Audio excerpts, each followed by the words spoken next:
नमस्कार।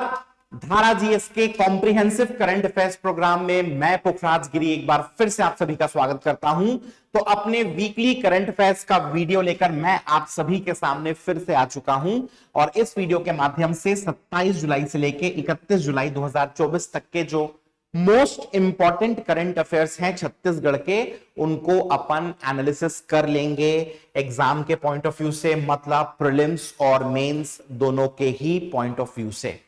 ठीक है, चलिए। तो जैसा कि मैं हमेशा कहता हूं, बिना टाइम को वेस्ट करे क्या करते हैं, शुरू करते हैं। अच्छा, एक चीज मैं आपको बता देता हूं कि अगर इस करंट अफेयर्स का पीडीएफ आपको चाहिए तो धारा जीएस का एप्लीकेशन है जो कि आपको गूगल के प्ले स्टोर पर मिलेगा, उसको डाउनलोड कर लीजिए। समझ गए?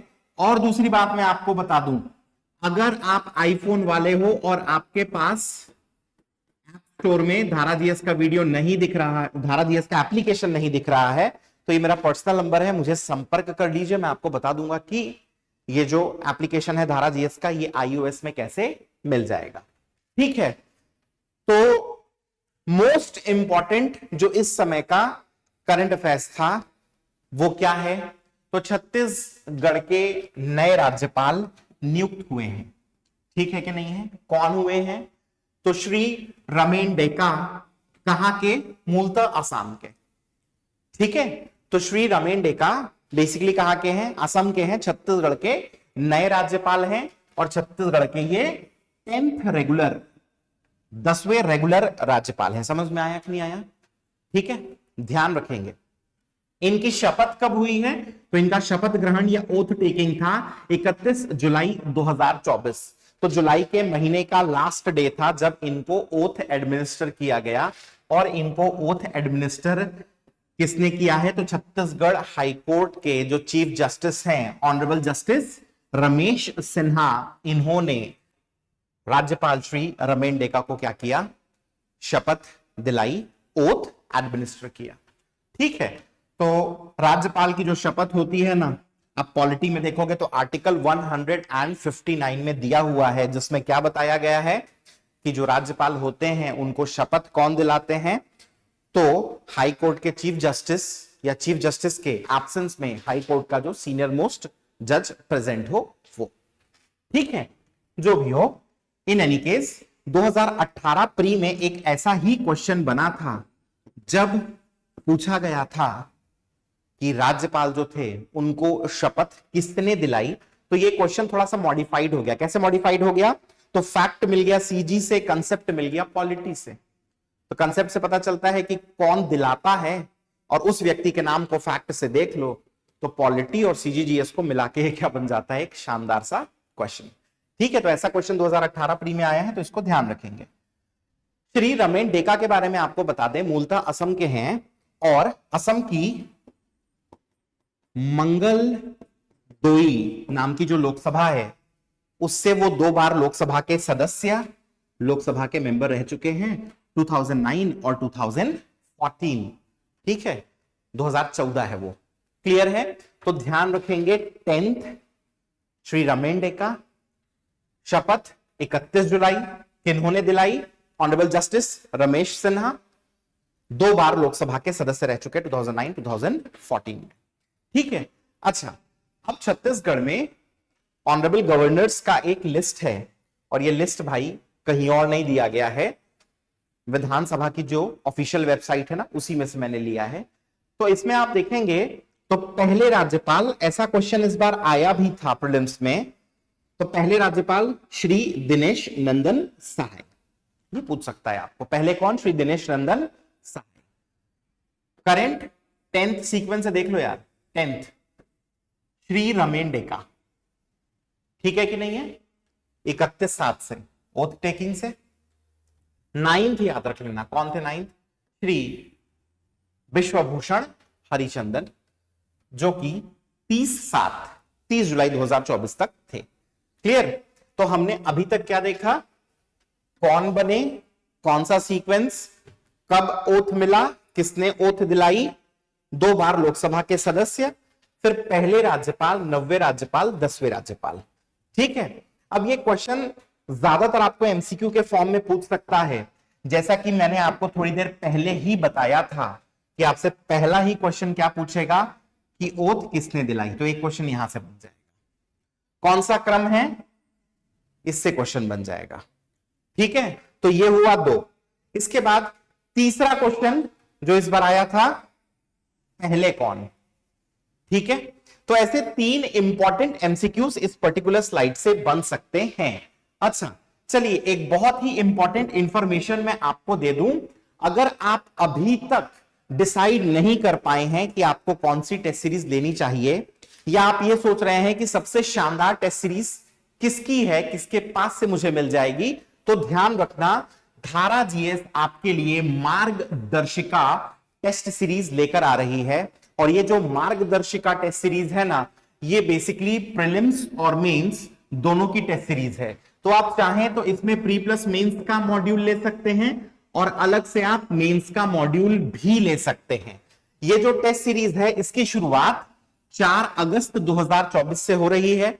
2 पालियों में टेस्ट को दिया जा सकता है, मॉर्निंग और इवनिंग। समझ में आया? अच्छा, नेक्स्ट आप ध्यान रखना कि ये जो मार्गदर्शिका सीरीज है, इसमें हम आपको ऑप्शन दे रहे हैं। आप चाहें तो प्री प्लस मेंस का जो टेस्ट सीरीज है, उसको आप गाइडेंस वीडियोस के साथ ले लीजिए। मतलब प्री और मेंस दोनों के ही गाइडेंस वीडियोस मिलेंगे। जिनको नहीं पता गाइडेंस वीडियोस क्या है, तो गाइडेंस वीडियोस में एक्चुअली हम सब्जेक्ट को डिकोड करते हैं। ये जो सब्जेक्ट है, इसका प्री या मेंस में कितना महत्व है, कैसे क्वेश्चन आते हैं और कैसे मेंस के क्वेश्चन में किस प्रकार से आंसर राइटिंग की टेक्निक आपकी होनी चाहिए। ठीक है, आप चाहें तो प्री प्लस मेंस का टेस्ट सीरीज बिना गाइडेंस वीडियोस के भी ले सकते हैं। अलग अलग प्राइसिंग मेंशन्ड है। अगर आप गाइडेंस वीडियो के सहित प्री प्लस मेंस का लेंगे तो 4000 है। गाइडेंस वीडियो के बिना प्री प्लस मेंस का 3200 है। सिर्फ मेंस की अगर बात करोगे तो गाइडेंस वीडियो के साथ 3200 है और बिना गाइडेंस वीडियोस के 2500 है। इस पूरी टोटल टेस्ट सीरीज में 78 टेस्ट होंगे, जिसमें प्रीलिम्स के 37 है, मेंस के 41 है। और खाली मेंस टेस्ट सीरीज लोगे तब तो सीधा सा बात है 41 टेस्ट आपको मिलेंगे ही मिलेंगे। सबसे खास बात मैं आपको बताऊं, हमारा जो टेस्ट सीरीज है, इसका जो पैटर्न है बिल्कुल पीएससी के करंट पैटर्न के अनुसार है। जिस प्रकार के एनालिटिकल प्रश्न आए हैं, उसी प्रकार के एनालिटिकल प्रश्नों को हम देने का आपको प्रयास करते हैं। और दूसरी बात, टेस्ट के अगले ही दिन आपको मॉडल आंसर मिलेगा। अगर आप इंग्लिश मीडियम के छात्र हैं तो इंग्लिश में, अगर हिंदी मीडियम के छात्र हैं तो हिंदी में। अच्छा, ऑफलाइन सेंटर्स की बात करें तो ऑफलाइन सेंटर में रायपुर है, रायपुर के अलावा बिलासपुर है, इसके अलावा दुर्ग है, फिर आप देखोगे तो आरंग है और अंबिकापुर है। समझे कि नहीं समझे? ये 5 ऑफलाइन सेंटर्स हैं। टेस्ट ऑनलाइन भी दिया जा सकता है। धारा जीएस के एप्लीकेशन को गूगल प्ले स्टोर से क्या करो, डाउनलोड करो। और दूसरी बात, आईफोन वाले हो, डायरेक्ट एप्लीकेशन नहीं दिख रहा है तो मुझे इस नंबर पर क्या करो, कॉल करो। ठीक है, चलिए आगे। नेक्स्ट मैं आपको बता दूं, 1 अगस्त 2024 से धारा जीएस के नए बैचेस आए हैं।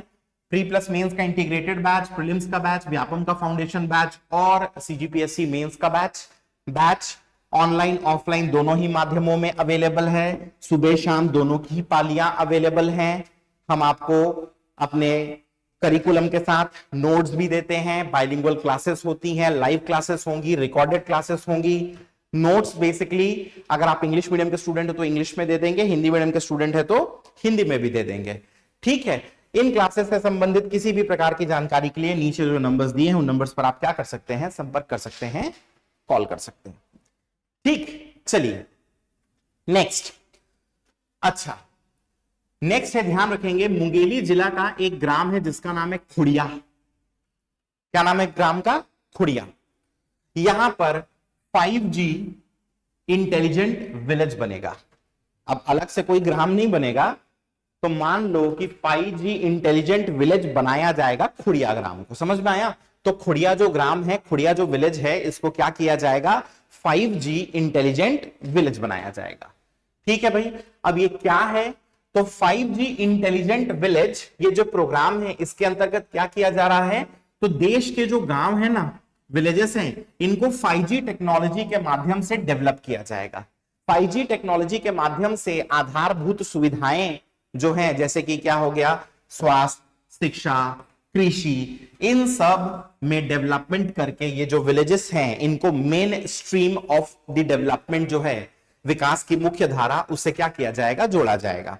तो बहुत इजी सा कंसेप्ट है, कुछ नहीं करना है, जो ग्राम है वहां पर 5G टेक्नोलॉजी लेकर आओ और जितनी सुविधाएं वहां पर चाहिए उन सभी सुविधाओं को क्या करो, विकसित करो, डेवलप करो। यही है 5G इंटेलिजेंट विलेज। क्लियर है? तो ये जो 5G इंटेलिजेंट विलेज है ना, इसके प्रथम चरण में 10 गांव को शामिल किया गया था और इसके सेकेंड चरण में, द्वितीय चरण में, सेकेंड फेज में खुड़िया ग्राम, खुड़िया विलेज जो है कहां का, मुंगेली का, उसको भी क्या किया जाएगा, इंक्लूड किया जाएगा। समझे कि नहीं समझे? यही खुड़िया ग्राम जो है ना, इसी के नाम से मुंगेली में मनियारी नदी के ऊपर खुड़िया डैम भी है। समझ में आया? तो खुड़िया डैम का नाम इसलिए खुड़िया डैम है क्योंकि ये खुड़िया गांव के पास है। समझ रहे हैं? तो ध्यान रखिएगा, 5G टेक्नोलॉजी से जोड़ के डेवलपमेंट के या डेवलपमेंट को करना है या मेन स्ट्रीम ऑफ डेवलपमेंट से जोड़ना है कह दो, तो 5G टेक्नोलॉजी को लगाकर, 5G टेक्नोलॉजी को यूज करके मेन स्ट्रीम ऑफ डेवलपमेंट से क्या करना है, जोड़ना है, विकास की मुख्य धारा से जोड़ना है। प्रथम चरण में 10 गांव शामिल थे, द्वितीय चरण में क्या है, खुड़िया ग्राम, खुड़िया विलेज को भी शामिल किया गया है। ठीक है? अच्छा, अगर इसमें से क्वेश्चन की बात करें तो सीधा सीधा आपसे क्वेश्चन एमसीक्यू बनेगा, पूछेगा कि 5G इंटेलिजेंट विलेज ये जो स्कीम है इसके अंतर्गत छत्तीसगढ़ के किस गांव को शामिल किया गया है, खुड़िया, किस जिले, तो मुंगेली जिला। ठीक है? चलिए नेक्स्ट देखते हैं। नेक्स्ट है मोर संगवारी योजना। इसका पहले नाम क्या था, मितान योजना। कांग्रेस गवर्नमेंट ने वर्ष 22 अप्रैल 2022 को क्या की थी, इसकी शुरुआत की थी, मोर संगवारी योजना की।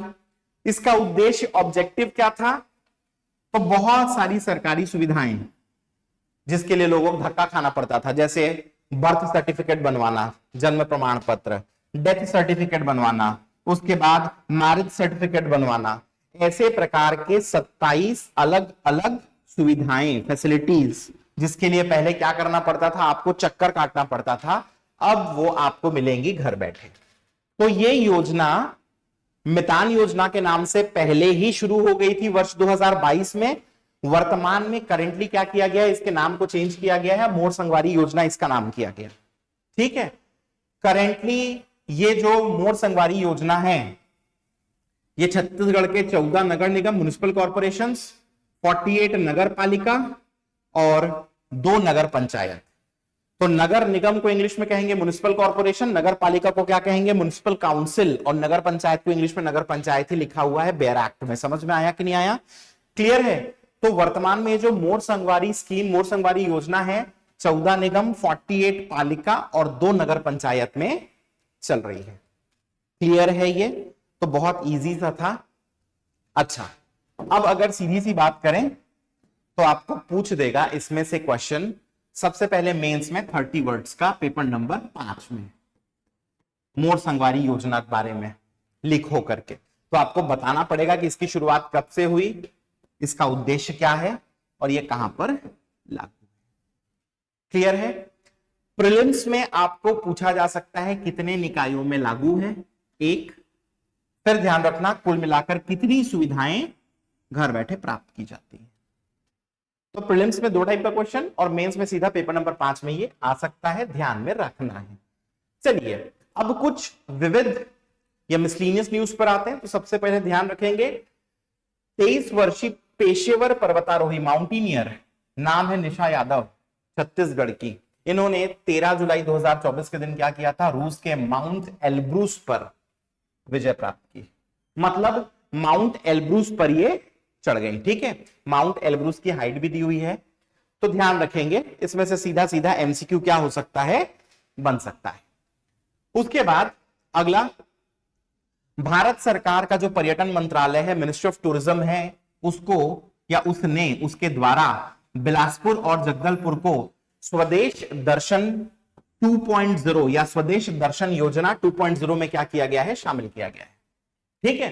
तो गवर्नमेंट ऑफ इंडिया का मिनिस्ट्री ऑफ टूरिज्म ने क्या किया है, बिलासपुर और जगदलपुर दोनों को स्वदेश दर्शन योजना 2.0 में शामिल किया है।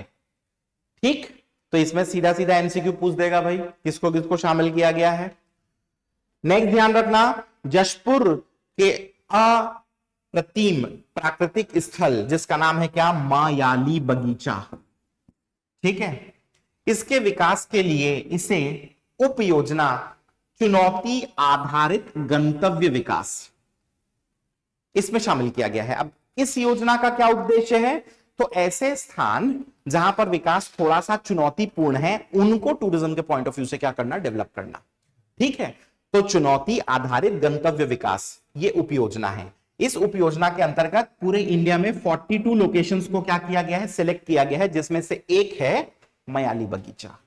और सूरजपुर डिस्ट्रिक्ट का जो धार्मिक स्थल है कुदरगढ़, जहां पर बाघेश्वरी देवी का मंदिर है, उसे प्रसाद योजना में क्या किया गया है, शामिल किया गया है। और प्रसाद योजना में कुल भारत में 29 लोकेशंस शामिल हैं।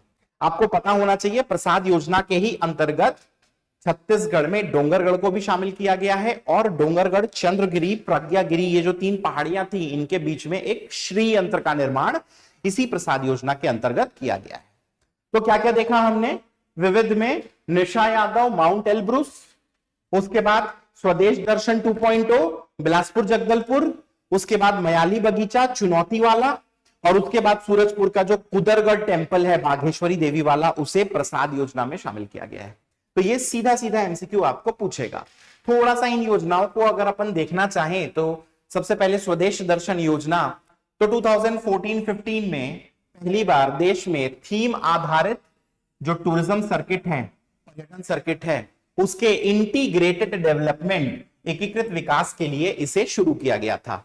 और इसके अंतर्गत 15 सर्किट को क्या किया गया था, पहचान की गई थी, जैसे कि बौद्ध सर्किट, उसके बाद coastal circuit, desert circuit, eco circuit, ऐसे कुल मिला के 15 सर्किट थे। ठीक है, तो स्वदेश दर्शन योजना हमारे यहां पर क्यों स्टार्ट हुई थी, तो ये थीम आधारित पर्यटन, थीम बेस्ड टूरिस्ट सर्किट्स के लिए, थीम बेस्ड टूरिस्ट सर्किट्स के लिए। कब, 14-15 थीम इसको क्या किया गया था, आइडेंटिफाई किया गया था। अच्छी बात है। अब स्वदेश दर्शन 2.0 की बात करूं तो ध्यान रखना, स्वदेश दर्शन 2.0 जो है ये जनवरी 2023 से शुरू हुई है। स्वदेश दर्शन 2.0 कब से, जनवरी 2023 से। क्लियर है कि नहीं है।